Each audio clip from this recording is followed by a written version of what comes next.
Assalamualaikum warahmatullahi wabarakatuh. Bertemu kembali dengan channel Ibra Fatih 18, channel sejarah, pengajian, ilmu leluhur dan budaya Nusantara. Saat ini kita akan berdiskusi tentang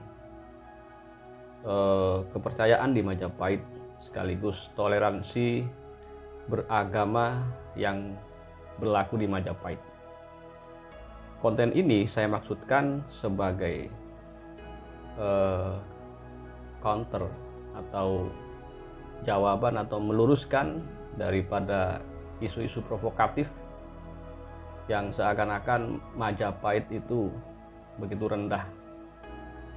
Utama isu-isu ini malah dihembuskan oleh orang yang mengaku pecinta Majapahit atau orang yang mengaku sebagai penjunjung budaya Nusantara, atau orang yang mengaku sebagai pewaris asli Nusantara. Ketika saya membaca beberapa literasi, ternyata Majapahit tidak rasis seperti kelakuan mereka. Baik, kita mulai diskusinya. Kita niatkan untuk mencari ilmu bersama-sama. Anggap saja kita saling belajar sama anak bangsa. Kemudian apa yang saya sajikan ini merupakan intisari dari beberapa literasi yang saya kumpulkan dan insya Allah valid. Yang pertama, bukti dari toleransi beragama di Majapahit ini adalah kepercayaan di Majapahit itu bukan hanya ada satu kepercayaan. Ketika Majapahit berdiri, itu para punggawanya rata-rata menganut agama Hindu, Buddha, atau Siwa Buddha. Sedangkan masyarakat lokal mayoritas menganut agama lokal atau yang oleh para orientalis Belanda disebut animisme, dinamisme, menyembah pohon. Itu yang disematkan oleh para peneliti barat. Nah, pada akhir era Majapahit ini Islam kemudian berkembang. Sebenarnya pada abad ke-13, 12, bahkan pada abad ke-7 Islam sudah masuk di Nusantara. Banyak catatan-catatan yang mengatakan bahwa Islam sudah masuk di Nusantara pada abad ke-7, tepatnya 1 abad setelah Rasulullah dilahirkan. Kemudian dari sini mungkin tidak ada lagi alasan bagi kita untuk mengatakan bahwa Majapahit saat itu rasis atau sangat intoleran dalam hal beragama, karena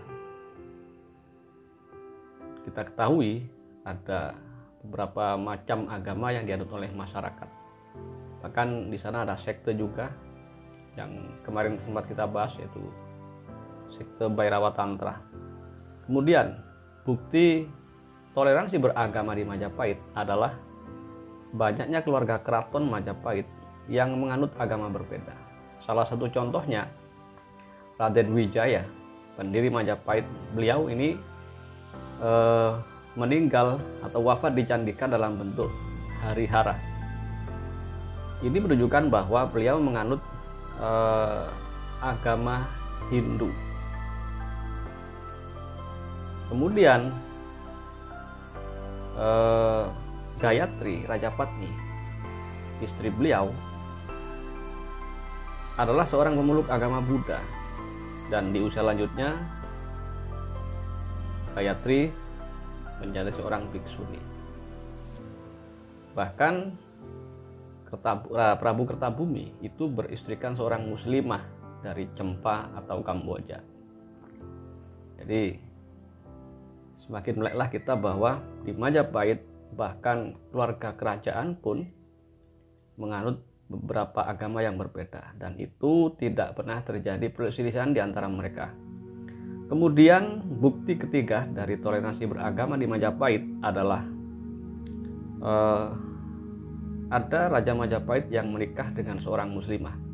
Beliau adalah Prabu Kertawijaya yang menikah dengan Dewi Darawati, seorang muslimah dari Cempa atau dari Campa, saat ini bernama Kamboja. Dewi Darawati ini merupakan bibi dari Sunan Ampel atau Raden Rahmat. Makanya kenapa Sunan Ampel atau Raden Rahmat ini mendapat gelar Raden, karena beliau merupakan keponakan daripada Dewi Darawati yang merupakan istri dari Prabu Kertawijaya.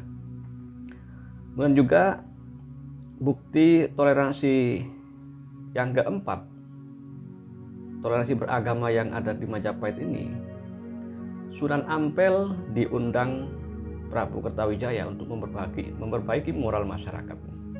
Saat itu moral masyarakat Majapahit sudah berubah atau merosot, meskipun saat itu banyak agama-agama yang dianut oleh masyarakat Majapahit. Hingga pada suatu saat Dewi Darawati ini bercerita kepada Prabu Kertawijaya bahwa beliau memiliki seorang keponakan yang berada di Campa atau Kamboja yang merupakan seorang ahli agama. Ketika ditanyakan oleh Prabu Kertabumi beragama apa, Dewi Darawati menjawab bahwa keponakannya ini atau Raden Rahmat ini beragama Islam. Dan saat itu oleh Prabu Kertawijaya diizinkan, bahkan diundang untuk datang ke Majapahit demi untuk memperbaiki moral masyarakat. Mbah Sunan Ampel atau Raden Rahmat ini datang ke Pulau Jawa pada tahun 1440 Masehi, diundang oleh Prabu Kertawijaya, datang bersama ayahandanya yaitu Syekh Asmoro Kondi serta saudaranya yang juga seorang muslim. Kemudian setelah beberapa saat Raden Rahmat atau Sunan Ampel ini melakukan dakwah memperbaiki moral masyarakat, Prabu Kertawijaya memperhatikan betul perkembangan moral masyarakat, bahkan memberikan tanah berdikan di daerah Ampel Denta. Kemudian bukti toleransi beragama yang kelima di era Majapahit ini adalah para pendatang diizinkan dan bebas memeluk agamanya di Majapahit. Saat itu Majapahit mengizinkan para pendatang untuk melakukan berbagai hajat seperti berdagang khususnya, yang mana para pendatang ini berasal dari kebanyakan dari Cina, Persia atau Iran, Arab. Terutama mereka bermukim di daerah-daerah pesisir seperti Gresik dan Demak. Bukti dari keberadaan para pendatang ini adalah banyak ditemukannya koin uang asing, terutama dari bangsa Arab dan Cina, di pemakaman dan reruntuhan di Desa Trowulan, Mojokerto, Jawa Timur, Indonesia. Dan juga saat itu Laksamana Chenghu, seorang laksamana dari Kekaisaran Cina yang beragama Islam, itu juga sempat mengadakan hubungan persaudaraan, di mana Laksamana Chenghu ini datang bersama Ma Huan, seorang sekretaris sekaligus peneliti beliau yang juga beragama Islam. Kemudian juga pada era Prabu Brawijaya, Prabu Jayanegara, datang juga seorang pendeta Katolik dari Eropa bernama Odorik dari Perdon. Saat itu melakukan kunjungan ke Majapahit, tidak ditolak.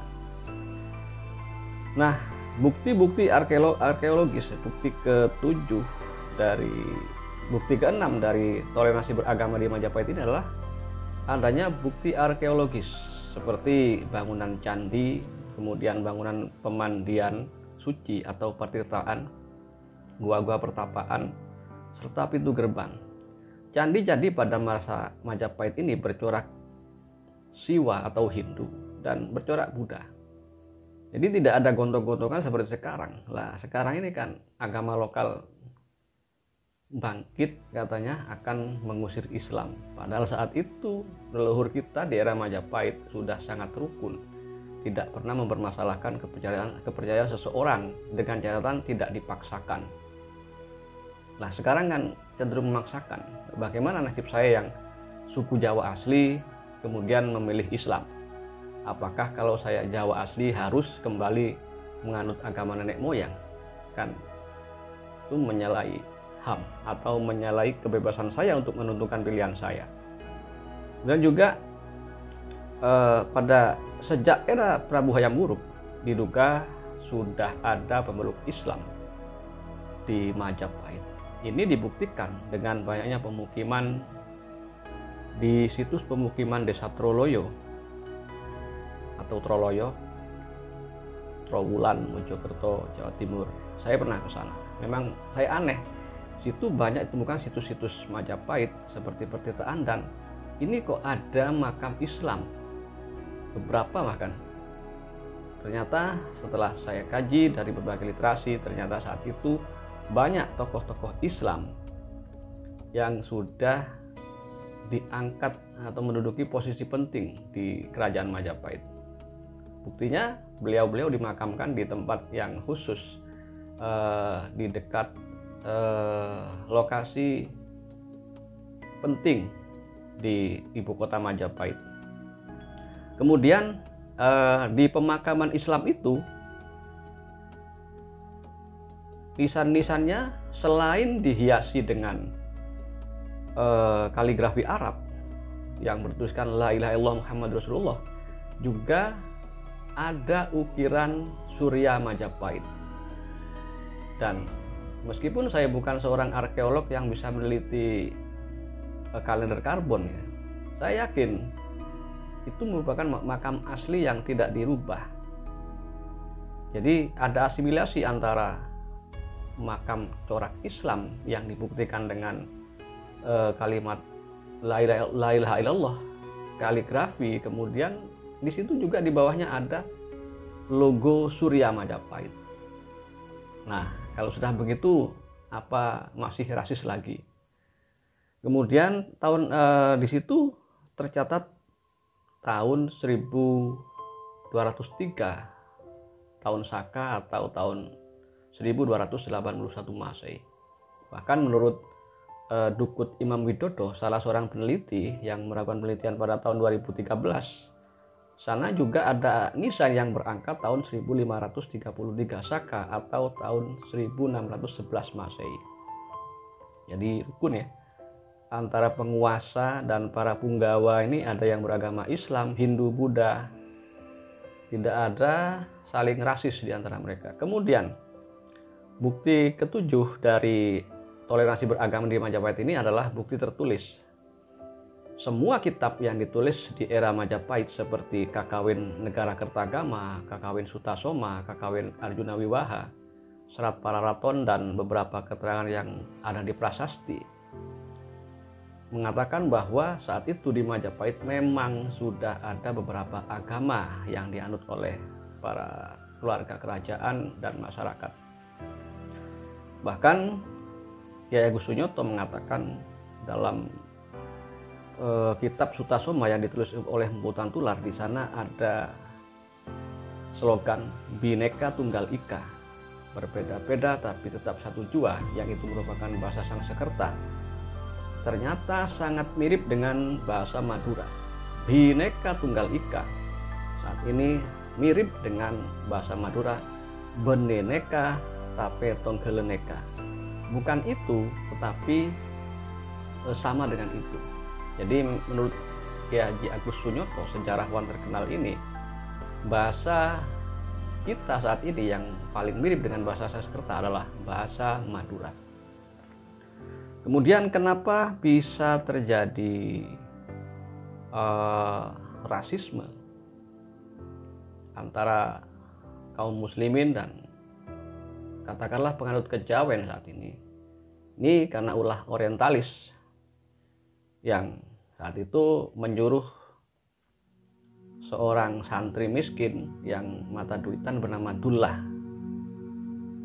Dullah ini orang Pati penganut Freemason yang menulis Serat Darmo Gandul dan Kitab Gatholoco, yang itu diciplak dari Babat Kadiri, dan Babat Kadiri sendiri ditulis berdasarkan orang yang kesurupan, dukun yang kesurupan, disurupi oleh demit bernama Buto Locaya. Makanya di sana terdapat banyak penistaan terhadap agama Islam dan fitnah-fitnah terhadap agama Islam. Kemudian pertanyaannya, lalu siapa provokator yang saat ini membanjiri media sosial? Bahkan ada beberapa channel khusus yang mengatasnamakan pelestari budaya Jawa, tetapi isinya sangat rasis, secara terang-terangan menghina Islam.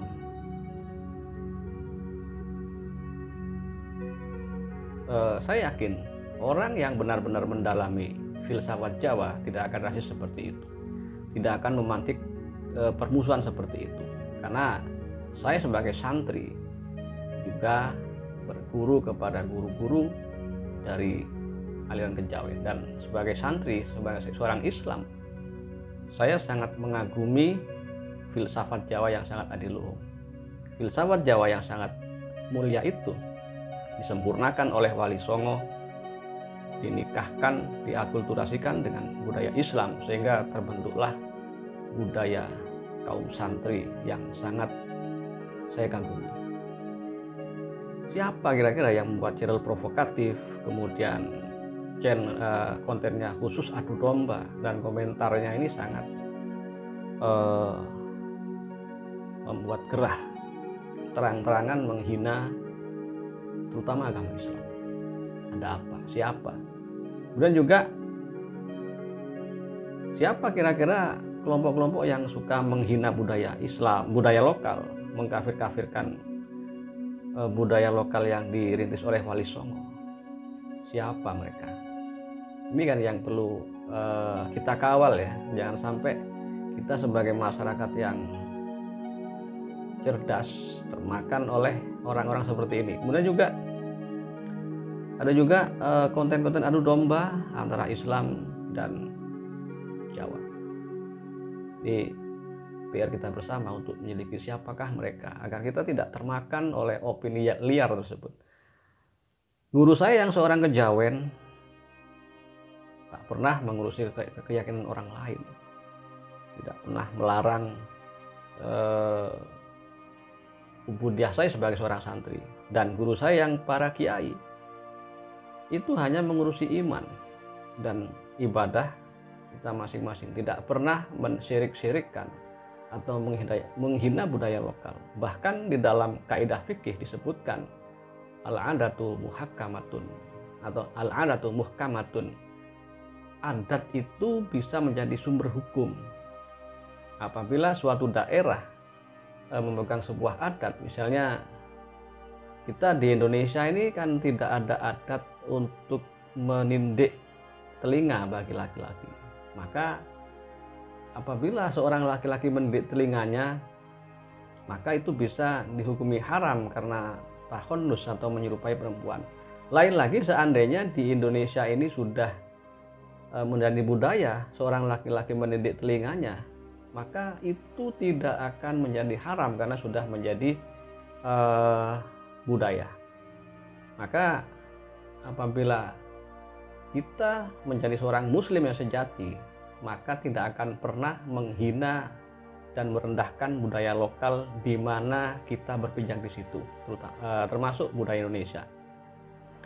Kemudian saya yakin filsafat Jawa itu sangat halus, lembut, bijak, dan selaras dengan Islam. Lalu siapa yang mengombor-ngombori kemudian menghina budaya lokal, membuat channel-channel khusus menghina agama Islam? Siapa ini? Kira-kira benar-benar dari golongan kejawen, apa orang yang pura-pura kejawen, atau orang-orang yang memang memiliki agenda khusus untuk mengadu domba antar sama anak bangsa Indonesia ini? Itu pertanyaan saya kepada pemirsa sekalian, marilah kita tetap menjaga kerukunan, karena Indonesia adalah milik kita semua. Sekali lagi, Anda yang bukan saudara saya seagama, Anda adalah saudara saya dalam kemanusiaan. Assalamualaikum warahmatullahi wabarakatuh. Jika kalian suka mendengar cerita sebelum tidur, subscribe channel Lakon Manusia, sebuah channel tentang cerita horor, cerita kisah nyata, cerita kriminal, cerpen, urban legend, dan kisah nyata. Segera subscribe channel ini dan kamu akan terhibur menjelang tidur.